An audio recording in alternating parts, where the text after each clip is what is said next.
Hello and welcome back to Lorcana Villain. My name is Baker, and today we're taking a look at the top 16 deck lists for the most recent online Lorcana event, hosted on the Lorcana Play Network, courtesy of Tia Beastie and the pack. Huge thank you to everyone involved in the organisation of this. We had 181 players, which is a lovely big field. Our biggest pool of data since the release of Into the Inklands. So definitely data that we want to take a look at. This tournament started, the Swiss rounds, on Saturday the 2nd of March, and at time of recording, which is nearly 4:30 in the afternoon UK time, the event is still ongoing. They are playing the top 16. They may have moved on to top 8 by this point, but they are still playing through, so I don't have the full results. But for the sake of being able to try and get this video out as soon as possible, words are hard, I'm looking at all the top 16 deck lists now, and then when I edit later I will add something to mention where their actual final place finish was. There was a $1,600 prize pool, and as always, these tournaments offer special promo cards for sometimes it's either top 16 or top 32. This particular event, they offered promo cards to the top 64, which is great to see. So yeah, lots to play for. There was a $15 entry fee, but still 181 players said bet. So let's take a look at the top 16 deck lists. And if you like the look of any of these deck lists, but you think, oh, drat, I'm missing 1 or 2 cards from that particular list, well, you know what you should do? Check out Card Market for all your trading card game needs. So as I said, we don't know any of the top 16 final results, but we will start off with the player that was first place in Swiss. YouTube content creator, fantastic player, made the top cut in these Tia Beasties events a couple of times now. We have Zephyr, the man, the myth, the legend, with some Amethyst Steel Tempo Jafar. So taking advantage of the one of the most exciting new Floodborns from Into the Inklands. 7-cost inkable, 4/5, shift 5, evasive, quest for 1, but power beyond measure. During your turn, while this character is exerted, whenever you draw, gain 1 lore. I'm not going to be reading every single card for this review, just because there's so many deck lists to get through, and there's a lot to talk about. But he is the central, one of the central pivotal points of this deck. But we are not completely reliant on him. Well, you can see we've got Tinkerbells here, we've got Robin Hood, Beast for draw.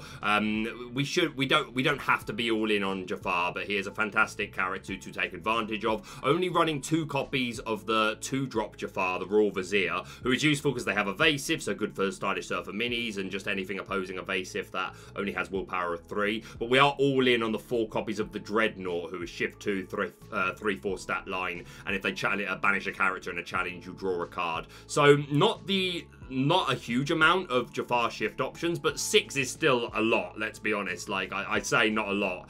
I only say that because I've seen decks and built decks where you're all in on the Royal Vizier and the Dreadnought, and then potentially even a count of something like the 3-drop or the other 4-drops like Keeper of Secrets or Wicked Sorcerer. There's so many Jafar targets. But Zephyr saying, nope, you don't need them all. These are good enough. Jafar in particular staying out of range of a lot of ping cards. The only one that he will fall to 100% is a Long Came Zeus, but he's safe from Smash, Fire the Cannons. Might fall to a Strength of a Raging Fire, depending on the body count, and especially if used with the 3-drop Ursula. But just more chance that they're going to survive. And like I said, Royal Vizier having evasive is useful. So if we do get Jafar down, anytime we draw, we're gaining lore. We've got 2 rabbits here for that. We've got 2 copies of Yzma, which is also removal if we need it to be really diverse. And of course, 4 copies of Whole New World, which is just an instant gain 7 lore. We're also running 4 copies of Blue Fairy that helps us draw cards so that we can do it. We can gain lore with Jafar that way. And just really useful because obviously Jafar's a Floodborn. We're playing the 4 Tink. We've got the 2 Yzma. We've got a 4/4 Robin Hood line. We've got 4 Beasts. So many Floodborn characters that are going to benefit from Blue Fairy. So I do think it's the best way to play Jafar. We're even seeing 3 copies of Tiny Tink. Really, I like seeing the Tiny Tinks in here, especially in a field where I feel like Bucky is quite strong. So being able to have access to turn 4 Tink, I think is really good. As I mentioned, the 4/4 Robin Hood line is just another character that can really quickly sing, grab your swords in a whole new world, even if we're not going for the turn 5 Jafar. We've got 3 copies of Captain Hook here to be a really good 1-drop to check a lot of characters. 2 copies of Mr. Smee, who I think is fantastic. 2-cost inkable, 3/3, and questing for 2. And this ability where he takes 1 ping damage at the end of a turn if he's exerted, if there's no captain on the board. We do have Captain Hook, so there's a chance that we can offset this completely. But even if you've not got the captains, like, you have to be exerted, so you can still just sit there and be a check for opposing characters. And a three beat stick check is nothing to laugh about. You put it down and you don't have to be questing or doing anything, and then he's not taking any ping. And if you do start questing and challenging, then challenging for 2 is really good. And yeah, I think Mr. Smear is a really, really strong card. 2 rabbits, as I mentioned. Just 1 copy of Fire the Cannons for some 2 chip damage. Take out opposing Jafars, Blue Fairies, Plutos, lots of targets for this. And plus, we're just a chip damage deck in general, so sometimes it's just the final 2 ping we need. We're seeing 1 copy of Baboom, which is the same, but 2 cost and inkable. So Zephyr clearly wanting more of these ping cards, but wanting to watch his uninkable count. Also, only 1 copy of Smash here, so interesting. 1-1. I look forward to hearing his thoughts about what brought him to this 1-1-1 line. Zephyr's a fantastic deck builder, so I dare say this had a lot of like testing and thought that went into it.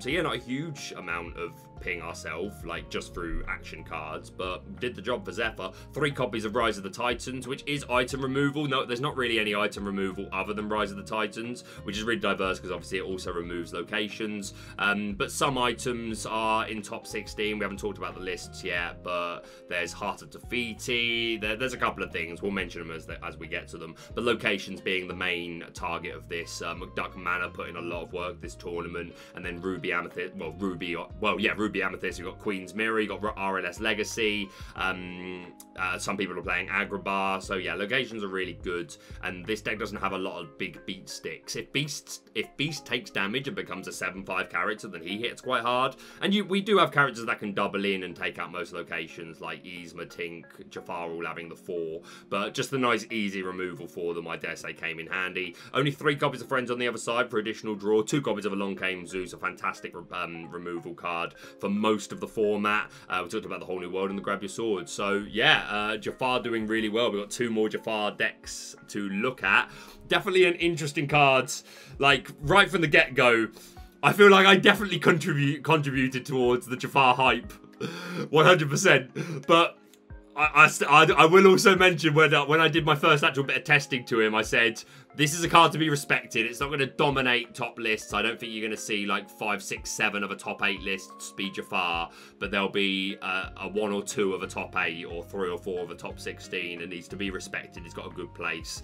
And I heard all sorts of opinions about Jafar, but he seems to be consistently performing as I expected. He's there. He's not dominating the entire lists, but he's a deck that is very strong, needs to be taken seriously, and I'm really glad to see it. So yeah, huge congratulations to Zephyr. Next up in top 16, we've got Tristan, also with some Tempo Jafar. A similar list. We're not seeing Mr. Smee here. And no copies of Baboom, but some different counts in general. We're seeing the 4/4 Robin Hood again. Once again, the Blue Fairy. We're all in on the 4 Royal Vizier. In this deck, we are seeing the 2 copies of Merlin Crab, giving Challenger 3 to a character when he enters and leaves play. So make our smaller characters hit that a little bit harder. Also nice to get into those larger numbers that you need for locations, like Queen's Castle and RLS Legacy and McDuck Manor. So love to see it. 2 copies of Merlin Rabbit. Didn't mention when going through Zephyr's list, but once again, no Goat. Goat is too slow, apparently, for this deck. Doesn't need it. But yeah, once again, the 4 Dreadnoughts. No other Jafars, just these 2. Which if you are just going to go with 2 different counts of Jafars, that types of Jafars, and these are the best ones, IMO. Yeah, 4 Beast. We've got 2 Yzma again, 4 Tinkerbell, 4 Jafar. Once again, just 1 Fire the Cannons. We're all in on the smashes this time, though. Big 4 count. Also a 4 count of Along Came Zeus and the Friends. 2 copies of Rise of the Titans, 4 Wheel, and 3 Grab Your Sword. So some slight differences, but very similar at its core. So yeah, huge congratulations to Tristan.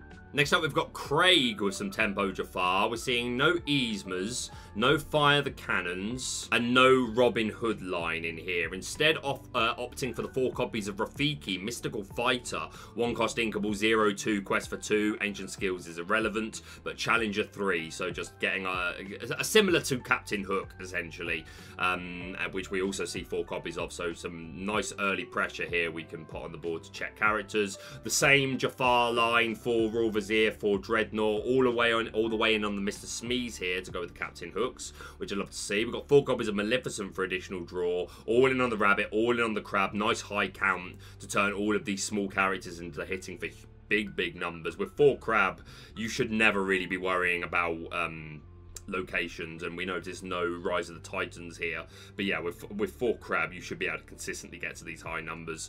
This looks really clean. Once again, 4 Smash, no Fire the Cannons, no Baboom, nothing like that, or yeah, just 4 obs of everything. Yeah, this looks really nice and clean, and I really like the 4 Crab in particular, and yeah, really nice early game pressure that we can put down. So yeah, huge congratulations to Craig.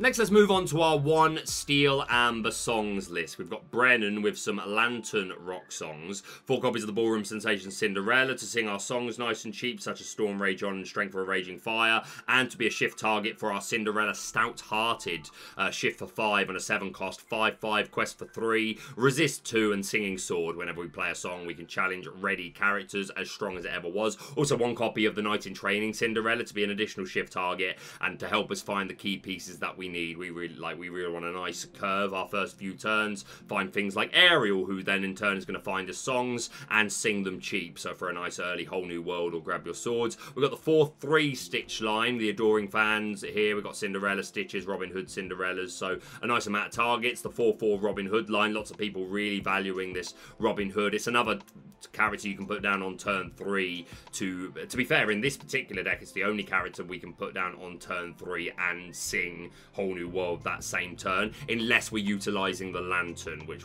we've also got here, 3 copies to pay 1 less to play a character.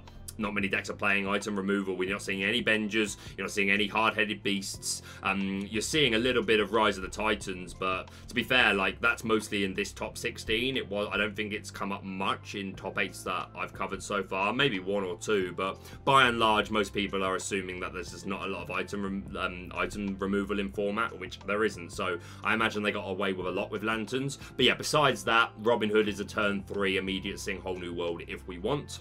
4 copies of the Beast for the card draw, 3 copies of Rapunzel for an additional card draw, 2 copies of Surfer Stitch for even more card draw, so we cooking, we drawing cards, 3 copies of the Bare Necessities, one of the most powerful new additions to Amber, which is a song, and chosen opponent reveals their hand, discard a non-character from their hand. So, as opposed to Ursula from Emerald, this can be sung. Ursula is a body, so that in itself is an advantage. Bodies on the field is always good, and if you're playing with Amethyst, then you can bounce it and use it again. But this hits items, it hits locations, it hits actions, and again, the fact that we can sing it. So yeah, really powerful card. And then yeah, like I mentioned, the Storm Rage On, the Strength of Raging Fire for the chip, which Ballroom Sensation can sing. 2 copies of Along Came Zeus, the Whole New World to Grab Your Sword. Yeah, the Steel Amber songs, still a place, but not hugely represented. But I have a theory that I think Steel Amber Songs it's probably the deck that's changed the least. It's gained it hasn't gained the most new toys. It has, like the Robin Hood line, Bare Necessities, and Along Came Zeus. We didn't notice there's no Plutos in this particular list. I know some SteelSong players are really enjoying the Plutos.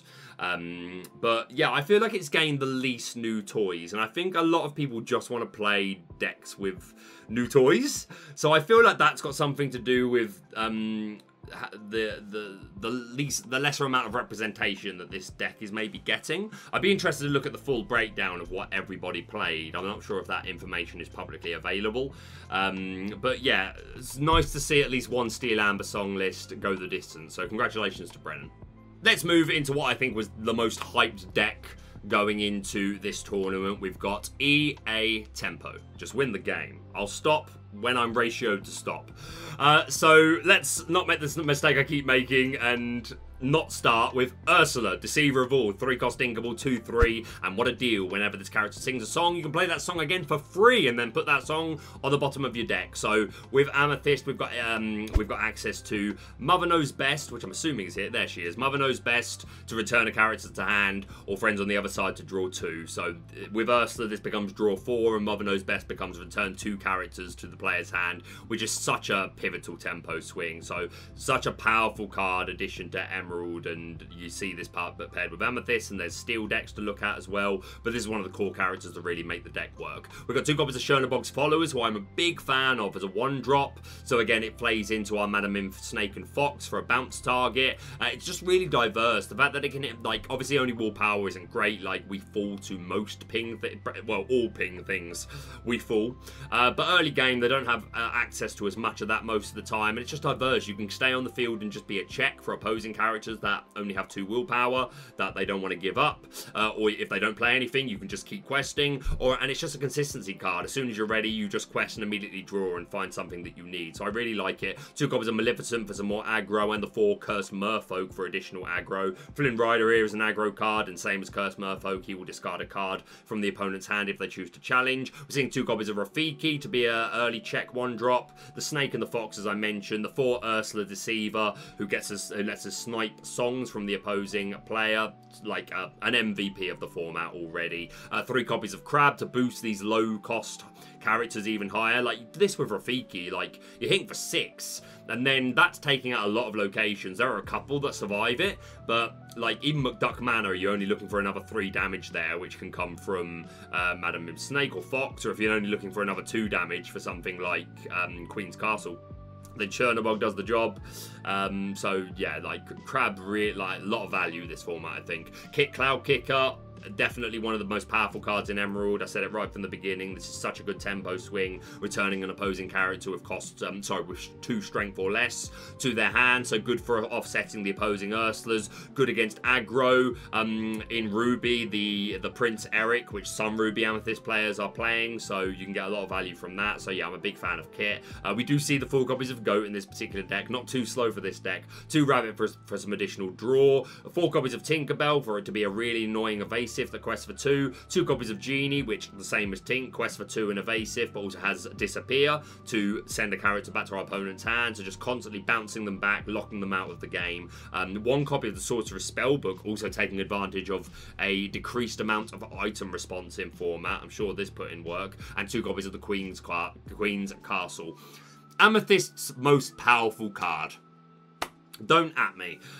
Drawing, which is obviously a location with 7 willpower, 2 passive lore gain at the beginning of your turn, but for every character there at the beginning of your turn, draw an additional card. This is just nuts. I think we're all in agreement as a community that the Queen's Castle is it's that or Ursula, right?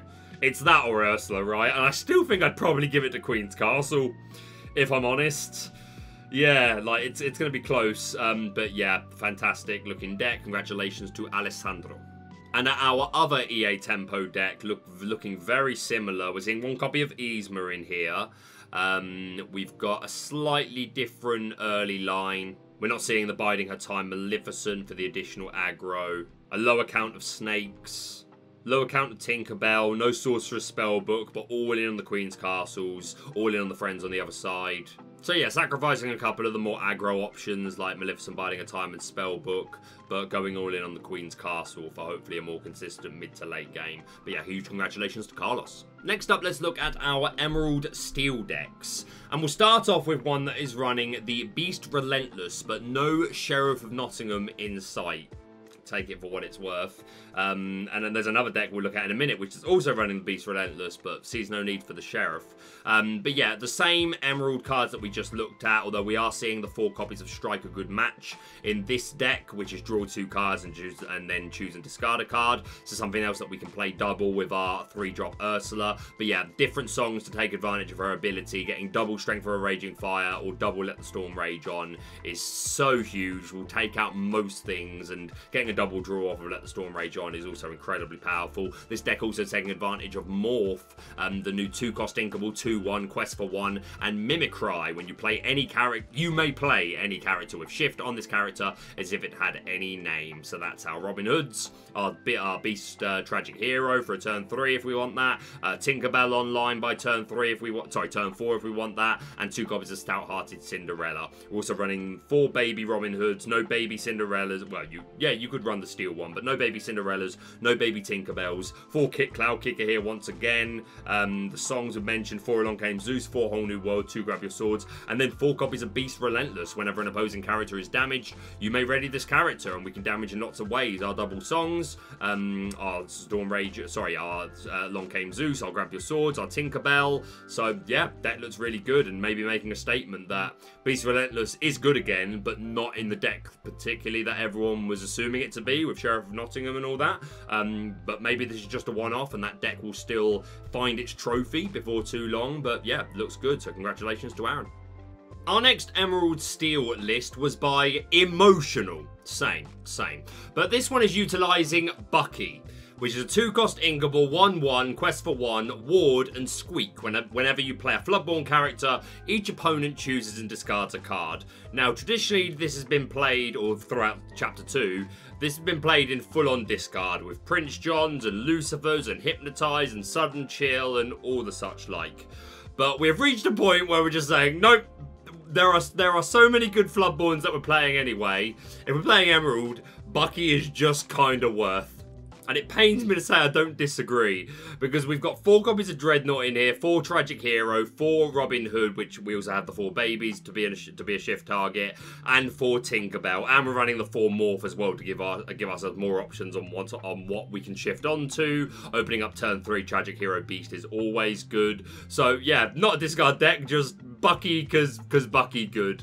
Only 3 copies of Kit, 4 of the Ursulas, 2 copies of Tragic Hero, again no Sheriff. No, the Bayou, just a Bucky Relentless, because we're doing a lot of chip damage anyway, so finding its value. The 4 Tink, 3 Strike a Good Match, 4 Strength, and 4 Storm Rage on to work with our 3 drop Ursula, 3 Along Came Zeus, 3 Whole New World, and 2 Grab Your Swords. But yeah, Bucky, even without the rest of the discard package, just being a nuisance, so looks good. Congratulations to them. And then our last Emerald Steel is likewise also utilising Bucky. Not all in on the discard package, but we are seeing 4 copies of Sudden Chill, but we're running Ursula anyway, so this makes more sense as it is, just because she can sing it twice and get a 2-card discard. But we are treating ourselves to 2 copies of Prince John to be some additional card draw when we do make our opponent discard. And we're not playing a Whole New World, so I imagine it's more reasonable. We've still got other card draw. We've got Tragic Hero Beast. Jafar is not the most reliable, but pop off occasionally. But yeah, if you're not running Wheel, then running Prince John makes a lot of sense. And that's the thing, so many other decks are running the Wheel anyway. You don't always need to be running it yourself. But yeah, the most innovative thing here is definitely the 4 copies of Last Cannon. 1-cost Inkable item, arm yourself, pay 1 ink, banish this item. Chosen character gains gains Challenger 3 this turn. So again, we've talked endlessly about the significance of size matters, so I hear. Big numbers are important to hit.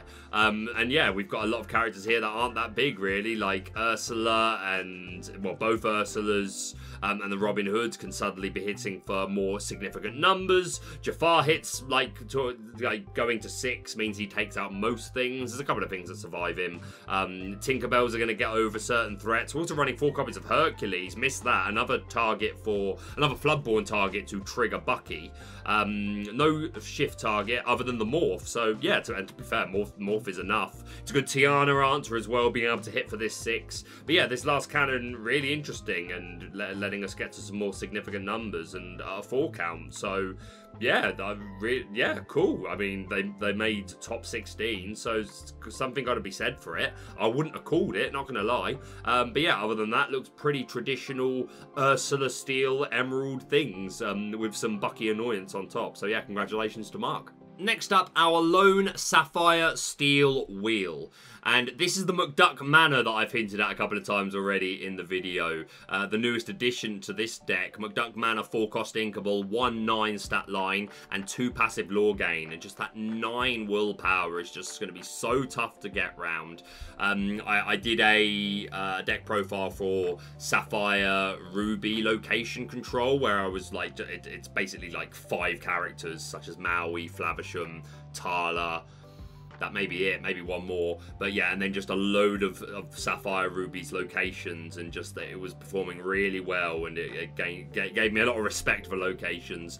And yeah, this one in particular is just so hard to remove. If you're not playing against Ruby, who has Maui, then this sticks around a lot easier. Amethyst has things like Crab that they can utilize, but it demands attention if nothing else. So yeah, you love it. 4 copies of Captain Hook and 4 copies of Smee. We talked about this, a really nice curve. I'm such a big fan of Mr. Smee, and Captain Hook's been good for a long while anyway. 3 copies of Mickey Mouse for the additional ramp. When you play him, top card of your deck is added to your Inkwell, face down and exerted. 4 copies of Flavisham for the card draw, and the only items we have are 4 copies of Porpoisicle, that also gives us card draw, and 4 Fishbone Quill to allow us to ramp extra cards from our extra cards from our hand, even if they're uninkable. So generally, if you're new, the way with this deck, you really want to spend your first couple of turns. You want Fishbone Quill down by 3, so you can accelerate as quick as you can. Try and get one of your 5-cost characters down, preferably on 4, and then on turn 5, you're singing Whole New World for free, and then you're just having much more, you're having more resources than your opponent in a perfect world, and just steamrolling the game from there. But yeah, Flavisham, fantastic card draw. 4 copies of Cogsworth, who has Ward and gives resist 1 to all of our characters, which is going to really help, especially against steel decks with all their ping. 4 Beast Tragic Hero for the card draw. Also 4 copies of Gaston, who's a 6-cost uninkable 4/4 quest for 3. And Developed Brain. When you play this character, look at the top 3 cards of your deck. You may put 1 into your hand, 1 at the bottom, and put the rest on the bottom of your deck in any order. So helping us find a key piece. We can normally get this down by turn 5, maybe even 4. I haven't done the math, but definitely by 5 with our additional ramp. And again, it's another character that can sing our Whole New World and our Grab Your Swords. And 4/4 is a respectable stat line. Questing for 3 cannot be ignored. So yeah, love it. 4 copies of the standard Develop Your Brain to help us find key pieces. 1 copy of Nothing to Hide to look at our opponent's hand and just get some information. If we play this turn 1, maybe that gives us an idea of how we want to curve ourselves to best play around their options, or maybe we put it down just to work out if it's the best time to play a Whole New World, or maybe we want to see if they have a removal for our Beast Tragic Hero from Medusa or something like that. Just information is good. No Bell in this list is definitely worth noting, because definitely the latter half of Season 2, most Sapphire Steel wheels were opting for the high count of Bell, so didn't find a place here. 4 Rise of the Titans for the location and item removal, and we've talked about all these songs, and yeah, I think McDuck Manor just put so much pressure onto the opponent. It makes them need to start challenging, which is good for our Tinkerbell. Plus we've got these low beat stick characters anyway, and yeah, we have a lot of removal options as soon as they start building a board to deal with the McDuck Manor. Grab Your Swords, Along Came Zeus, Tinkerbell plays. Yeah, deck looks really good, and I think McDuck Manor is a great addition to this. So huge congratulations to Jan. Next up, our lone Sapphire Amethyst deck, which is called SAmethyst Ladies. I think it just makes sense. I know Mickey's there, like, he could be delivering the pizza. It's ladies' night. Mickey's delivering the pizza. Merlin, I mean, Merlin's he's harmless. He's granddad. He's going to pick them up at the end of the night, make sure they get home safe. Rafiki, same as Merlin. Yeah, why not? And Chernobog's followers, hey, these could be ladies. So this is ladies' night, and the feeling's right. Oh, what a night. But yeah, like this. Interesting. Definitely the most... Yeah, I'm a fan of this. We've got 2 copies of Grand Martala in here. The new Spirit of the Ocean. 7-cost inkable. Shift 5 on top of one of our baby Grand Martalas. 4/8 stat line, which is big. That is big. 8 is going to be hard to get round. And having the 4 strength means she stays out of Medusa range, which is irrelevant. Quest for 2, and Do You Know Who You Are? Whenever a card is put into your Inkwell, gain 1 lore. So whether that's because we are inking manually, or we're ramping courtesy of Grand Martalas, of Mickey's, and of Heart of Tafiti, which is another way that we can additionally ramp. 3-cost inkable. Exert and pay 2. Put the top card of your deck into your Inkwell, face down and exerted. No Fishbone Quill in here, which, to be fair, we're not a wheel deck, so... I think makes sense. You probably get more value from this without giving up as many of your resources. 4 copies of Chernobog's Followers, 4 Rafiki for early checks, and again Chernobog's Followers helping us find key pieces. 4 Cruella de Vil for the evasive characters, and in conjunction with Crab, she's going to deal with even the bigger evasive characters. The 4 Mickey, we've got 4 Belle in here. We ramp in high, and we taken advantage of her my favourite part, where she becomes a 5 questing character if you've got 10 or more ink in your inkwell. Also a big 4 count of Elsa, which I really like. Once again, she's out of Medusa range, which is relevant, and she just slows the game down completely. Like when you get to the, and again we're ramped, so we should have access to this turn 5 or 6, depending on how well you've been able to use your Heart of Defeaties and your Mickeys. And being able to chain Elsas is just so incredibly annoying for the opponent. The only thing I would worry about is locations. But we have 1 copy of Scepter of Arendelle here, which definitely would have contributed towards that, along with our 4 Crab. Obviously, we've got the Chernobog's Followers and the Rafiki, which are low-cost characters that we can boost. Rafiki already hits for 3 when challenging. And yeah, big 4 count of Crab to make these small characters hit all the harder to deal with locations and bigger bodies. And Scepter of Arendelle, just an additional way of doing it. Yeah, I mean, you can quest with Chernobog's Followers and add 2 to Rafiki to make him challenge for 5, or Cruella de Vil suddenly challenging for 5. I'd wonder how much use Jekt Shot got out of this, but I'm assuming that's its reasoning. It's just another card to help just hit those higher numbers when you need to, along with the 4 Crab. 4 copies of Yzma in here as well, who for the removal and for some additional card draw. So yeah, I'd say one of the more unique lists to make top 16. Really interesting, so congratulations to them. Alright, it's time. The last 5 lists are Ruby Amethyst Control. So first up, we've got Bella, where the name is familiar. I'm wondering if this is the same person that won the Enchanted tournament in Vienna, I want to say. I feel like maybe this is the same person, because they were also running Ruby Amethyst in that tournament as well. But either way, quite a traditional looking Ruby Amethyst, only upgraded in a couple of ways. We've got 8 1-drops, 4 Olaf, 4 Mini, 3 Kuzco, who I'm still really liking for new Ruby Amethyst.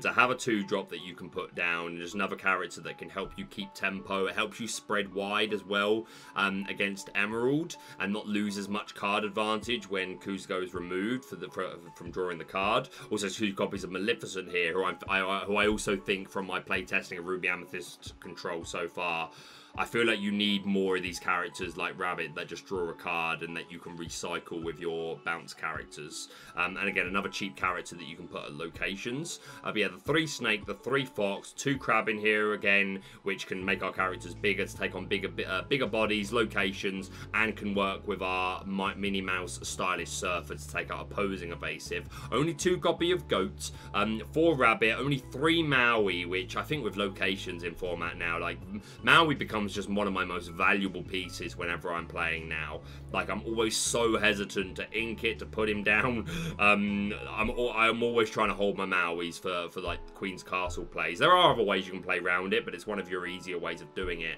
But only 3 copies. 3 copies of Lady Tremaine making her way into this deck. A lot of people have removed these completely to go with the Medusas, who banish characters with 3 strength or less, which is a lot of targets. But there are times where you really want this to be Tremaine, so I do like a split of both. And a 3-3 is, yeah, it looks good to me. You'll notice we're not seeing any Elsas, no Maleficent. We're quite mid-range, really. The 4 Be Prepared, the 4 Friends on the other side. And then, yeah, the main addition to this deck is the 4 Jim Hawkins to go with our locations. 4 copies of the Queen's Castle, which we've looked at, and 2 copies of the RLS Legacy, 4-cost uninkable, 3/8 stat line. Although, if you already have a character there, then you only pay 1 to move a character there as opposed to 3. And it gives evasive to anything there. And then Jim Hawkins obviously rushing these locations onto the board and rushing to them. I'm a big fan of Jim. Like, I've been in 2 minds since playtesting with him, because he doesn't always feel necessary. Sometimes just putting the locations down is enough. But he can be really impactful, and the fact that he quests for 2 and he's out of Medusa range having 4 strength which does come in handy, and having 4 willpower as well means he survives a lot of the... there's a lot of characters that can hit for 3, so he can be that little bit more annoying. I think there's something to be said for, I don't think this is always going to be a 4 of. I don't think Jim is always going to be a 4 of. I think it's perfectly respectable to do so because he puts in a lot of work. But I don't think you need to be all in. I think the locations in and of themselves are just so incredibly strong. But yeah, a really fantastic looking RA control list. So congratulations to Bella. Next up, we've got Diego with some RA control, opting for only 7 1-drops, 3 of which being Chernobog's followers, who I really like as an addition in this deck. Not only for the to be more consistent and to help you filter through cards, and like I've mentioned, it's a really diverse card, but it's another low-cost character that having the 2 strength paired with a Maui takes out RLS Legacy. Same as with Maleficent. Like, that 8 is an important number to hit, and you want to know you've got characters, like low-cost characters that you can have out consistently that, along with Maui, can deal with it.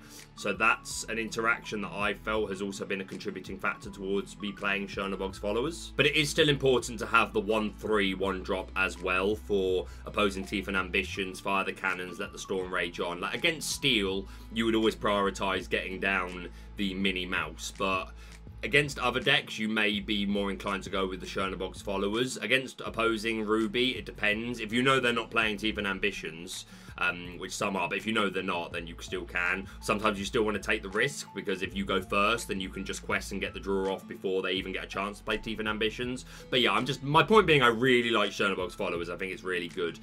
4 Snake, 4 Fox, 2 Pinocchio, who we'll talk about a lot throughout the rest of these Ruby Amethyst lists. Absolutely called that this would come back into format. Mostly as a response to Ursula, but a lot of things that this helps against. 2-cost Uninkable, 1/1, Quest for 1, and Telling Lies. When you play this character, you may exert chosen opposing character.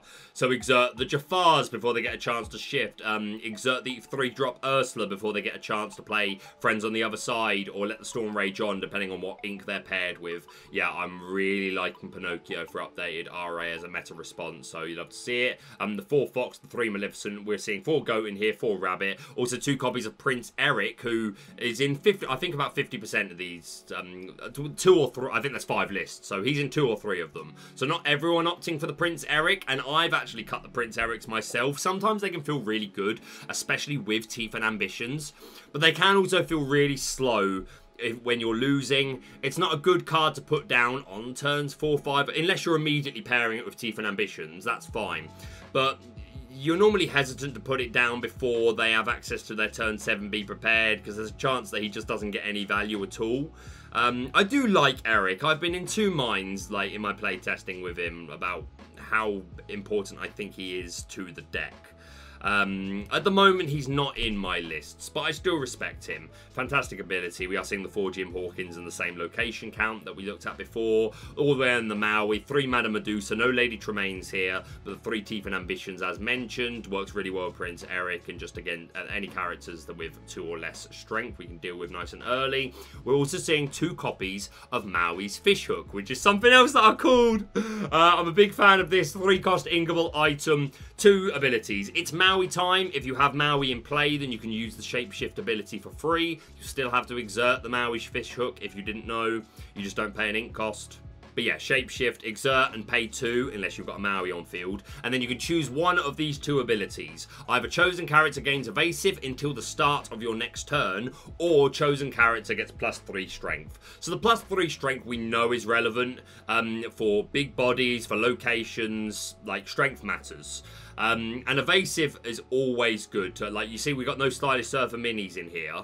We're also seeing no crab. So this Maui's Fishhook may be like filling 2 roles. Obviously, you know, Stylish Surfer mini is good to have just to be an aggressive quester herself. But sometimes you want to, with crab, just to deal with opposing evasive. But Maui's Fishhook can do the job for you and just make any character evasive so that you can deal with them, or just be more annoying yourself. Just like being evasive means that they're not challenging into you unless they're dealing. I mean, how are they dealing with the Fishhook? Most decks aren't running item removal, and a lot of ink, like the Mirror, doesn't have any item removal. So yeah, I'm a big fan of the Maui's Fishhook. Even if you go second and you're on the draw, if they go turn 3 mini, you go turn 3 Maui's Fishhook. If you had a snake down on your turn 2, then they can no longer start questing with their mini Stylish Surfer, otherwise you just immediately take it out. So even on curve, this can be good and can offset the opponent, and yeah, just really diverse cards. So I'm a big fan of the Fishhook. So yeah, fantastic looking deck. Good to see. I made a couple of good meta calls with these two, Pinocchio and the Fishhook, but yeah, deck looks really good. Congratulations to Diego. Next up, we've got Michael, who, a couple of big differences here. We've got 3 copies of Maleficent Monstrous Dragon, who I definitely said that I thought maybe the meta was now too fast for Maleficent to really be worth the slots, but did very well with Michael, and at a 3 count, I really like the 2 Dragon's Fire, just spot removal. Like Medusa's great, but sometimes you want it to be Tremaine, so Dragon's Fire is fantastic for just assured removal of a target, besides things with Ward, obviously. Yeah, Tragic Hero Beasts, Robin Hoods, Beast Relentless, a late game Ursa Deceiver of All, Tinkerbells, Cinderellas, Genies, Elsas, Grandma Talas, Bells, Flavisham before they get to quest with him and get an additional card draw. Rockstar Stitch, Jafar's, just like so many things just gotta go. So I really like the 2 Dragon's Fire. Also opting for only 2 copies of Jim Hawkins, which I think like that's probably leaning more towards my feelings on Jim. I feel like he's a 2 or 3 of. No RLS Legacy in this deck, just 4 copies of the Queen's Castle seems to be enough. Once again, the 4 Maui's Fishhook finding use. Once again, 2 copies of Pinocchio finding a lot of use, but we are also seeing 3 copies of Stylish Surfer Mini and 3 Crab. Our 1 drops are 3 Olaf and 4 Rafiki. 7 always feels not enough to me personally, but we see it be enough plenty. So listen to the data. But once again, 2 copies of Kuzco, who I've highlighted, I really like. No Tremaines in here, instead 2 Mana Medusas, all the way on the Maui's. But yeah, some slight different counts, but again, looks like the shelter looks like the shell to start with. So congratulations to Michael. Next up, we've got Jeebus, once again finding use for the Monstrous Dragon. Only 2 of them here, though. All the way in on 4 Medusa, which is a lot. 2 copies of Teeth and Ambitions, but no Prince Eric in this list. We're seeing 4 Goat, we're seeing 3 Crab, but no Stylish Surfer Mini. But once again, the 2 Maui's Fishhook. Once again, only 4 Queen's Castle, no RLS Legacy, and 2 copies of Jim Hawkins. Basically the same set of 1-drops as what we just looked at, except Mini instead of Olaf. 3 copies of Kuzco, 3 copies of Pinocchio in this particular list. So yeah, definitely that's enough for me. Like something to be said for Pinocchios and Maui's Fishhooks. So yeah, again, some slight differences. Some people opting for the Rafiki. I think the Maleficent Monstrous Dragon is probably the biggest surprise to me. I really thought she would be the meta was just too fast for her now. But yeah, did really well. So congratulations to them. And our final Ruby Amethyst list to look at is probably my favourite list. And not just biasly because it's running the card that I revealed. But I really like this list. I've called this Location Tempo. Like, I feel like that best describes it. So yeah, we are an aggro deck at our core, taking huge advantage of locations and low-cost, high-questing characters, but with elements of control in the form of, we've got a 3/3 line of Tremaine and Medusa. We've got the 4 Maui and 4 copies of Prince Eric, who's just another like mid-range character who quests big and helps us control the board. So really like that. The 2 RLS Legacy, the 4 Queen's Castle, and 4 copies of Agrabah, which is a 3-cost Inkable, 1/5, and 2 passive lore gain. Another card that just demands attention, and when you're playing all these low-cost characters of the board, like Maleficent and Simba, who I really, really like in this deck, then that they can't always answer everything. So yeah, I love it. 4 Chernobog's Followers, 3 Maleficent Biding a Time, 4 Kuzco. No rabbits in here. That's interesting. No rabbits. No 3-drop Maleficent, and no snakes. Instead, just the 4 Fox, the 4 Goats. We've got 4 Jim Hawkins to go with this large count of locations, which, yeah, absolutely. With all these locations, definitely 4 Jim. Yeah, highlight Simba, 2-cost Uninkable, 1/1, quest for 3. So basically Ruby's version of the Amethyst Pinocchio. And this just allows you to have just such a strong early curve. Like, we've got 7 1-drops. But even if we miss one, like, we have to get so unlucky to at least miss a 2-drop. So yeah, if you can put Simba down on turn 2 and then turn 3, just quest of him and then keep him safe with Madam Mim Fox.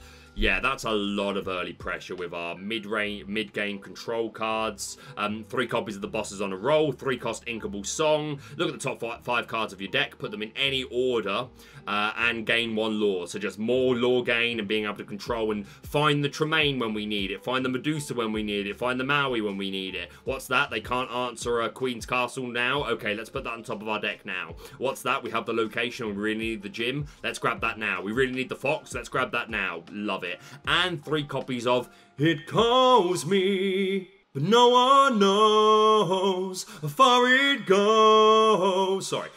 1 cost Inkable, draw a card, then choose up to 3 cards from chosen opponent's discard and shuffle them into their deck. So, none of them made top cut, but there is some Chernobog on ladder paired with Amber and just Amber decks in general. Like, I recently looked at Stitch Blitz that utilizes Perdita, who can return characters from the discard back to the field. So offsets them decks a little bit. Also just helps make opposing decks less consistent. But I think just at its core, it's just a draw 1. It's just a consistency card. I think that's probably the main use for it. Like, the fact that you're shuffling cards back into their discard isn't always going to be irrelevant, but I feel like more than anything this is probably just a consistency card. I just want to draw a card and find the piece that I need, because this deck looks like it can have answers to a lot of things, and like it's just about finding the right, okay, is this the time to put on the location pressure or go all in with my aggro characters? So yeah, I'm a big fan of this, one of my favorite decks of the lot, so huge congratulations to them. And that is it for the top 16 deck lists, but the video is not over, for we are joined by the man, the myth, the legend himself on the channel. Thank you so much to Zephyr for joining us. Hello, mate. How are you doing? It is a pleasure to have you, genuinely, and this was all very last minute as well. Obviously, the in UK time, the Swiss finishes at like midnight, 1 o'clock in the morning. So by the time like top 16 was actually decided, I was half asleep. I think I had a quick look before I went to bed, and it wasn't until the morning that I looked at it properly and was like, "Oh, Zephyr made it again." So I messaged him straight away. I was like, "By any chance, would you be up for this?" And my man was like, "Yep, absolutely. Well, depending on how well I do in top 16, will dictate when I'm free, but I'm down to do it." So yeah, thank you so much for joining me on such short notice, and we're gonna get basically straight into things because my man did so well in the tournament. We're going to talk all about Jafar. We're also going to talk about another deck that you've got a lot to say about. But before we get into all the stuff to do with the deck and your run in this tournament, I can't have you and not ask, what is your history with TCG and what got you into Lorcana in the first place? School. And when I did play, I didn't play like super competitively. I was like a Friday Night Magic grinder, mostly a weekend warrior, but never like tried to qualify for the Pro Tour or anything. And then I actually went to a different card game. I was a professional poker player for basically the last like 15 years. Okay. And that's basically, and then I actually recently like soft retired from poker, mostly because I got into Lorcana around when it was released on Pixelborn, and I got really into it, so I haven't really been playing poker at all. Wow. So I just say like soft retired, but like you can always play poker whenever, right? Yeah, but I mean that's a statement in itself. I mean, we're not about to dive down to your financial roots. But if were you playing poker for money? I mean, I don't need you to tell me what sort of money it was, but was this stakes poker? Yeah. Like I basically that was my main source of income. I filed as a professional for probably like 12 out of those 15 years. Well, there you go. I do have like a I do have like a part-time job, but that's I work like two months a year as a poker dealer. Yeah. Well, that's pretty like that says a lot that something that was fulfilling a good amount of your income for you to like sustain yourself, you've all but left behind for Disney Lorcana, which is yet to be a money product, really. I mean, unless you're a content creator or unless you're a seller or something like that. But I mean, it's not like we're at the point where there's a pro circuit where there's lots of money up for grabs. I mean, in TCG, some people can make a good living by being really good at TCGs that pay cash. But that says a lot about like how you feel about the game and how much you enjoy it. Oh yeah, for sure. I mean, I was never planning on going like pro Lorcana or anything. I Mhm. just really enjoyed the game. You've just And dived like in. yeah, and basically you were asking like how I got into it. Mhm. Basically, I actually didn't really get into it because I was that interested in the game at first.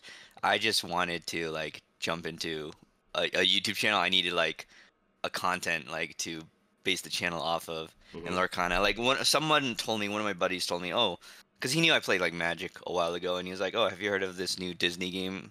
And at first I kind of blew it off, and I was like, huh, maybe I'll try to make some content for that because I was very interested more in like editing. I was like just starting to learn how to like edit videos on DaVinci, and it was a hobby or project I want to pursue. So I needed some medium to like sort of practice through. That's awesome, and literally, like, I'm sure anyone that's watching, I always say that whenever I bring up you or Steadfast or there's a list, I always say if you're watching me, you probably know who they are already. They're like pioneers, they're top of the game. But for any reason, if there is anyone watching that this is the first time you're hearing Zefa's voice, he'll be linked down below. Go check him out. Incredible growth and so well deserved on, not a huge amount of videos, but everyone is so informative. So the way you build decks. I know you have a team and like who you sort of practice with and deck build with. We'll get into that, but still, you're such a good deck builder, a good player. You've got the results at this point to show it, and the way you edit, it's got such a, what's the word for it? Like, it's behind the simplicity. There's art because you're really good at telling stories. There's great elements of humor, but it's got this really sort of like, I'm not trying, but I'm trying feel to it. Do you know what I mean? Like, it's very rugged. That's probably the best word I could think of to describe it. Would that be fair, or have I just insulted you? No, no, I think that's fair because like I don't want to take it like too seriously because I personally feel like if I just go into like just deep analysis, it's a little boring. So I Yeah. just kind of make a joke out of it. But at the same time, I would like to at least provide something at a decent level that it's like somewhat entertaining, I Yeah. hope, and then like informative without like being too like lectury or whatever. I absolutely agree. Like, that's why, for having made an entire second season of Top 8 Decklists, which was 90% Ruby Amethyst, you've got to find somewhere along the way to find, like, that's why I burst into song half the time, just because we need something to raise the energy, because there's only so many times I can explain what Maleficent does, because you're right, Right. like, the analytics, like, I think people do want to hear that, but you've got to keep it up tempo, you've got to keep it upbeat, you've got to keep people wanting to watch, and yeah, I think you do so well. So huge props to you for your growth so far. But let's get into the event in question. So you ran Jafar and went undefeated in Swiss, right? Completely undefeated. Yeah, I was the only Did did undefeated after eight did not runs. did not concede even a game, right? Or am I going? Is that right? A game? No, I lost like two You lost. games Oh, around 7 and 8, but no matches. I okay. was perfect almost That's until the the end. that's still fantastic. I just wanted to clarify though, but yeah, incredible. And about a week or so ago, you released a video talking all about Jafar, where you Right. had a deck list that is a bit different to what you ended up running. So people at home, you'll be able to see the deck list that on screen that Zephyr ran today, and you'll also now be able to see the deck list that he ran last time. So let's start off by talking about what led you to changes that you made. When I first made the video, the meta moves so fast online. I'm always playing every day. It's hard for me to make content because as soon as I make a video and even middle of edit, my deck's probably gone through two changes. So when I made that video, I was just like, by the way, the footage you're seeing in this video Is is not inaccurate. the deck list I'm gonna give you guys because it's already changed. And then since then, it's gone through like 3, 4 changes. Um, Yeah. but like originally, I wanted to play Jafar Wheel because Yzma Mill was like a deck that was a little close to my heart for set 2. It was one of my Mhm. earlier videos. I really thought it was a hilarious concept. So I wanted to sort of incorporate the two together. So I had all the entire Yzma package with Jafar. I thought it was a really fun idea and kind of built it from there. No, that's awesome. And there, I see some changes here. So you've dropped the 2 cost Robin Hood for a start. What led to that decision? The Dugas Robin Hood was a little clunky in terms of uninkables. I think he's a great card, but he also wants to be used in tandem with Let the Storm Rage On, because him on 2 and Storm Rage on 3 is 3 damage, which usually clears almost anything on the board. I thought I really would need that line against like Ursula's and other important drops. Problem is, those are all uninkable. So Mhm. I sort of chopped that down, and I was just like, you know what, we're gonna get rid of the uninkables. We're gonna have a more solid 2-drop baseline, 1-drop, 2-drop. So I am running 8 1-drops in the form of Captain Hook and Robin Hood, and Mhm. then eight 2-drops in the form of now Smee and Jafar and Blue Fairy actually. So maybe a little more than that. Yeah, I'm a big fan of Mr. Smee. Like ever since the moment I first saw him, I was like, this negative ability doesn't Mhm. seem bad enough to really offset how strong this feels. Even without, like, I've seen decks run Smee without the Captain Hook, just because, again, he's just a check. Like the fact that the ping damage doesn't happen unless he's exerted and questing for 2. But yeah, you've got a really healthy early line here. And when I was earlier on in the video, when I looked over your deck, I said I was going to ask you what led to this 1-1-1 of Fire the Cannons, Baboom, and Smash. So I really like Fire the Cannons. I Hmm. was running it as a 2 of at first. It's there's some important drops, particularly Robin Hood, that you have to take out, and because Robin Hood shifts so fast on 3, Yeah. and so if you're on the draw, turn 1 Robin Hood, you Fire the Cannons on your turn. It's phenomenal. Yeah. So I was running 2 Fire the Cannons, but Fire the Cannons is a card you keep on the mulligan, but then you groan when you draw into another one. Hmm. And it feels really bad, but you kind of want 2 of those. I said, why don't I just try a Baboom Hmm. in place of the second Fire the Cannons? And it hasn't been like amazing, but it hasn't been bad. It's just been very neutral, and I've been just satisfied with the 1 Baboom and 1 Fire the Cannons. And Fire the Cannons is very bad on the play, Hmm. so you don't Yeah. want that. But if you have a Baboom on the play, you can, or like mulligan into it, you can at least ink it. Yeah, So that's like. yeah. It's a flexible option where you can go either way. So yeah, it's just one, and then the smash is like I was at 2 of, but I eventually cut it, but I didn't want to cut it completely. So I also have this theory that if you're playing like 1-1-1, like each of them, and your opponent kind of sees it during a match, you get in their head and they're just like, oh my god, how much removal are they playing? Yeah, They're yeah, playing yeah, yeah, Fire yeah. the Cannon, Smash Booms. They think you have like 20 removal, and you're just like, nope. They don't know I'm running one of each, and they have to like play around it. So I Yeah, think that's so funny. that is true. I don't think I would ever see a smash and not assume that there's not 3 or 4.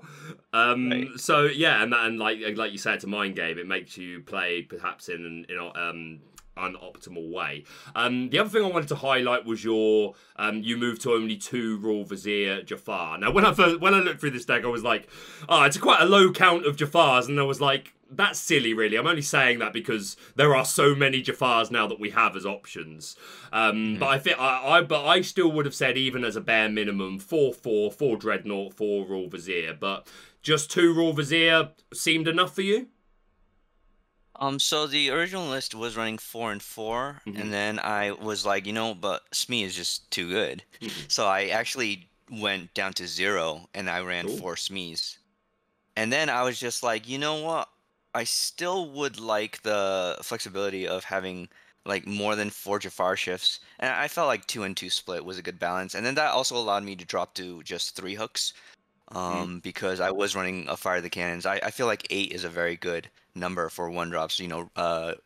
Red purple runs like, a lot of times they run 8 1-drops, like mini Olaf set 2. Eight's just a very good baseline consistent number to hit your 1-drop on curve. So that kept my 1-drops pretty good. So you want 3 hooks, and then since I'm only running 3 hooks, like 2 Smees felt okay.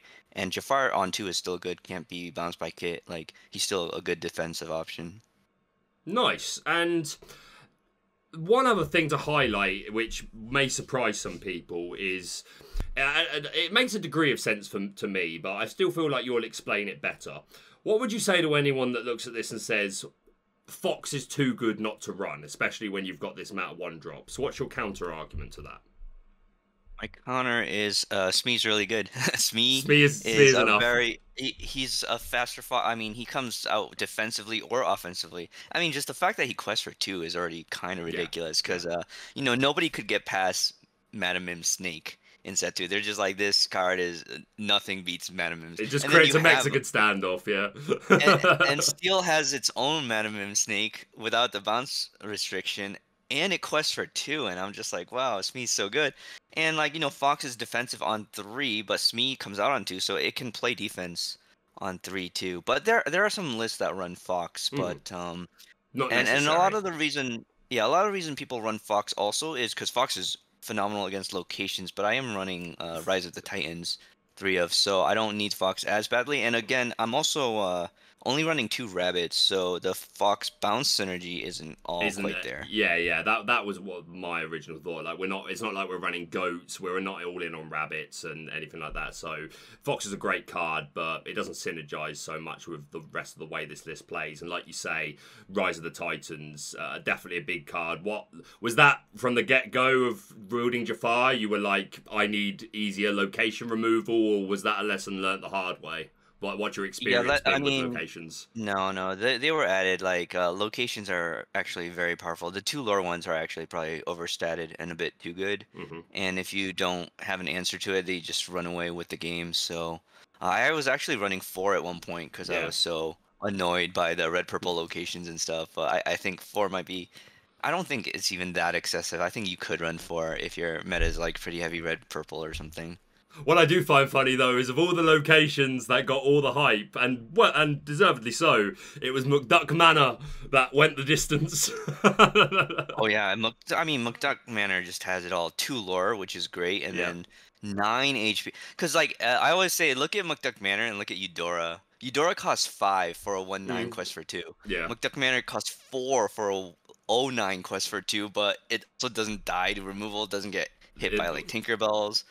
I was like, it's just a yeah. mega superior Eudora. Only one card in format answers it, and it's Rise of the Titans. No, my like I about a week or so ago, I played a Ruby Sapphire location control deck, which is just like 4 Maui, 4 Flavisham, 4 Tala, and then all the locations that you could imagine and items. And it was just like, it was performing so well, and it was just like building my awareness of like, wow, like this deck just doesn't care about spot removal, like Tremaines, Medusas, Hades, it just doesn't care. There's no mass removal for them. So yeah, I'm a big fan of locations. So in your run, any particular memorable matchups from your? We'll talk about your top 16, but from your Swiss run, what was your hardest matchup? Would you say? Definitely towards the end, because towards the end you're actually running into all the other undefeated players, and they're Hmm. all like to get undefeated by round 5, 6. They're all like exceptionally skilled pilots. They know their deck back and they know the matchups. Early on, Yeah, you might run into some questionable lists, yeah, less experienced um, players. Yeah. right, or more fun lists, and then as that gets weeded out, I had a very probably my most exciting match was against on Pixelborn ladder. He goes by Pindlebor. He's like ranked number 2 on ladder. I've run into Okay. him quite a bit this season. Very good player, and that went to game 3. But our game, I believe it was our game 3, was probably the most exciting match that I ever had. I'm actually gonna probably post my entire run Nice. on Awesome. YouTube eventually, but I look forward to that. that was so swingy. Like it went down to like my last 2 cards, and I barely won. And we were both exactly like 1 or 2 lore away from. It was just like top deck at the end, but I was losing massively. And then I got back, and then he climbed back. It was like everyone It was was watching drama. it when I was streaming. Yeah, it was a crazy game. Hard fought, excellent, and then you went on to the top 16, undefeated. You managed to win against Ruby Amethyst. I mentioned before we started the actual interview that I managed to catch some of that game, and I think they were at like 14 lore to your 7, and you managed the jump to 21 in one turn off of a double wheel. Which must have Yeah. been, to be honest, must have been fairly common during your run. Like, that's kind of what it does, right? No, actually, no, though, because okay, so a lot of reason a lot people say they don't think Jafar is that good is because Uh-huh. like, oh, it's so easy to disrupt your combo, and I actually did not combo very many people off in the tournament. Fair. I actually just won off the back of Blue Fairy. Blue Fairy is one of the strongest cards in the deck. That's also another reason you don't want to play Fox. By the way, going back to Fox, because you want to curve out with this deck. If you are playing a Robin Hood, you have a Shift 3. So you're going to go Robin Hood, Blue Fairy, Shift. Yeah. Otherwise, you always want to play Blue Fairy or like a Jafar and keep it on board. But Fox forces you to bounce it. Hmm. So Fox is a very anti-tempo card. Yeah, makes But sense. yeah, one of the MVPs is Blue Fairy, and off of Blue Fairy, I wasn't actually Jafar comboing people much at all.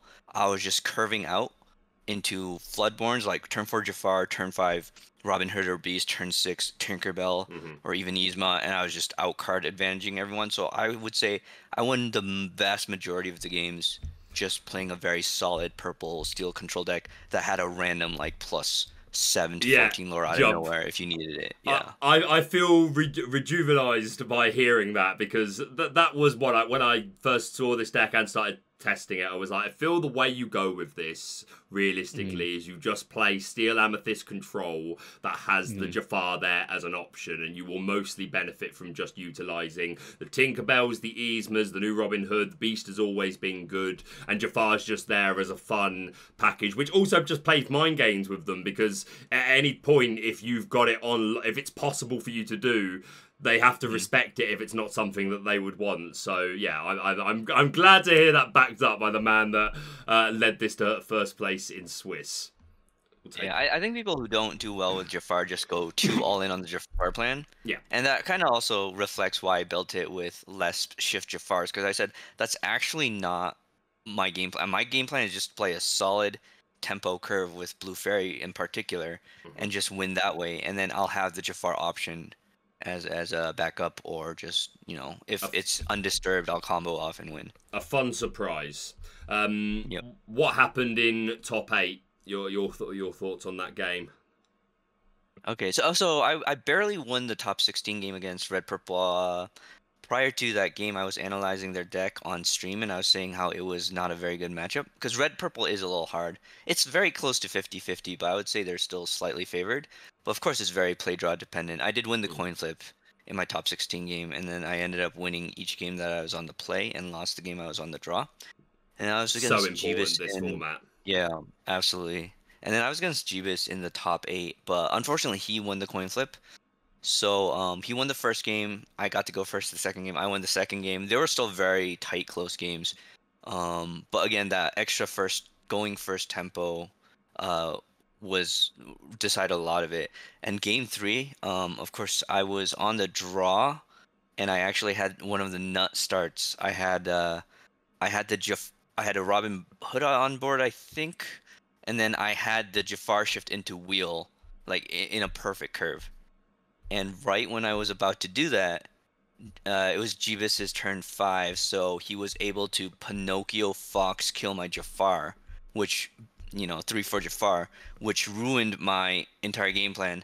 And then that game went right to the bitter end where I lost. But had I got that combo off, I gained 14 lore and I just win the game. Yeah. Like, not on the spot, but I go up to 17 and almost certainly win. And that again came down to the coin flip, because had he gone second, he would not have been able to go turn 5 first and go Pinocchio Fox. So that was a little annoying that it literally came down to the coin flip. But I mean, that it is what it is. Everyone has to deal with that in a tournament, so. Yeah, no, that's fair enough, and disappointing. But again, like we've, you can't go 5 seconds without hearing someone say or seeing someone type, "Going first matters more in this format than ever before." And yeah, it sucks to be on the awful end of that, but still an amazing run. And you mentioned there was another deck that you were play testing a lot, which did go on to the finals, which was Sapphire Steel, right? Right, so I was actually not going to play Jafar. I was going to play Blue Steel, because I've been running infinite amount of gauntlets with Skylar Dunce. He won a Thea Beasties tournament 2 tournaments ago. He got first place. He beat all the red purple. And we've been testing against, we've been running gauntlets against Blue Steel quite a bit.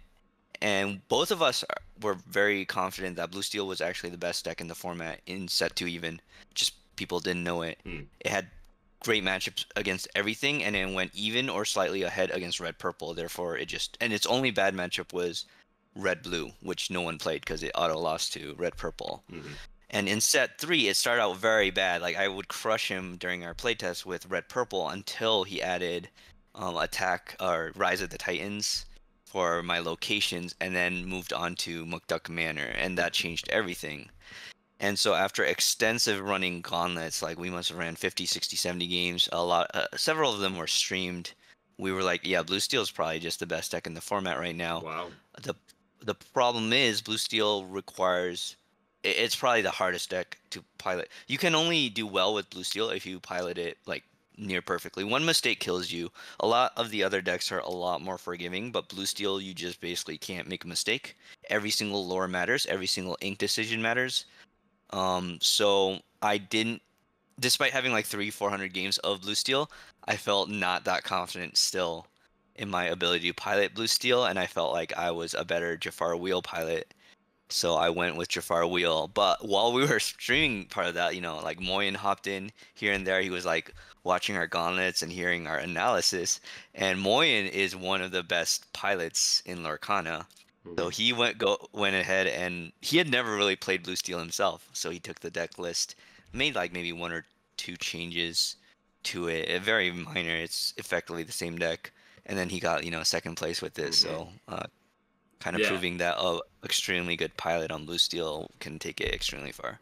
Yeah, I mean, I could certainly, speaking for myself, I mean, like Sapphire Steel was performing better and better towards the end of chapter 2. I think probably just more people cottoning on to what you were saying, that it was better than what was being represented. And so, like, there's been so much talk, myself included, I've contributed to said talk about just the update to RA, and of course Emerald getting so much love, and like I think that was the big hype deck going, like paired with anything, well, Steel or Amethyst, the main 2 targets, but just Emerald as a whole, just so hyped. I'm not sure, I'd love to see what the overall percentage was of how many people were playing what decks, but Sapphire Steel I don't think was high on the radar, but yeah, led all the way to the finals today. And you think as it stands currently is probably best deck in format, but again with that caveat of needs to be piloted completely perfectly. Like I spoke to Zach Bivens about, like, Ruby players can kind of have a couple of dud turns because you have the be prepared panic button. And like other decks have similar, nothing like Be Prepared, but Sapphire Steel, the most punishing to bad piloting. So absolutely. A lot of people pick it up thinking, they've heard it's really good, and they always lose. They don't know how to mulligan. They don't know when to go in. It's actually not too intuitive when you quest in with your Smee and Hook. Sometimes you're questing in, it'll just die in combat. Like I learned a lot of these lines from Sky. I'm just like, wait, you're questing here? And then like 10 turns later, it matters. He's just like barely got enough lore to win, and it was because he like quested randomly with Smee on like turn 4 when most people would just sit back on him. And I was like, wow, this deck is very like complex. Yeah, I suppose one of those things where if you feel like you are fully switched on, then take the Sapphire Steel. But if you want to be able to kind of like play on autopilot a little bit more, then take something that's a bit less punishing to inconsistent play. What are you looking at next? I mean, I would like to still practice more Sapphire Steel, but I have been very interested, even before SteelSong, or Yellow Steel took home the trophy today. I was very interested in trying to work on a Yellow Steel deck because I feel like not many people are on SteelSong right now. I don't know if they're just sort of tired of it because it was just all over the place set 1 and 2, and they're just playing with the new toys in set 3. That's exactly what I said earlier on in the video. I think it's just like, it looks the least different. I mean, it gained Bare Necessities, right. Robin Hood, one other thing, but yeah, it's like the other decks have more shiny new toys. I think that's all it is. Yeah, but at its core, it's just fundamentally extremely strong at what it does, and the core list probably doesn't change much. But especially with Bare Necessities, it can only have gotten like a lot stronger. Wow. And also, Big Shift Cinderella is like so strong in this format. I actually just bought 9 like a week ago because I was like, wow, these are down to like $4 now. Like I'm sure these are good because every time I play a deck, I'm just like, I hope they don't have Big Cindy because I can't kill it. Before we finish off, anything else about whether it's about Jafar or Sapphire Steel or a particular matchup or anything that you think is worth highlighting at this time? I will mention one thing people have sort of commented on. They're like, oh wow, like Emerald, Steel, or Emerald in general, like they didn't top 8 or they had disappointing results. And I'm like, no, it's just like variance. A lot. I ran into 2 Emerald Steel decks, and they were both undefeated. It was my round 5 and 6 or 6 and 7, I believe. And you know they went undefeated, but my Jafar deck has decent matchups against Emerald Steel, so I took them down a notch, but there were still 3 Emerald Steels in the top 16, Mhm. and I think 2 green Emerald Amethyst in the top 16 as well. There were They 5 just emerald overall, yeah. yeah, Three with steel and 2 with amethyst, and the yeah, two of the steel ones were running Bucky, and 2 of them were running Beast Relentless. and I think they're excellent decks. Like every one of my Emerald games was a sweat. Like it just slight variance, and it didn't go their way like this tournament, but there They could have could have. easily been like 2 Emerald in the top 4 even.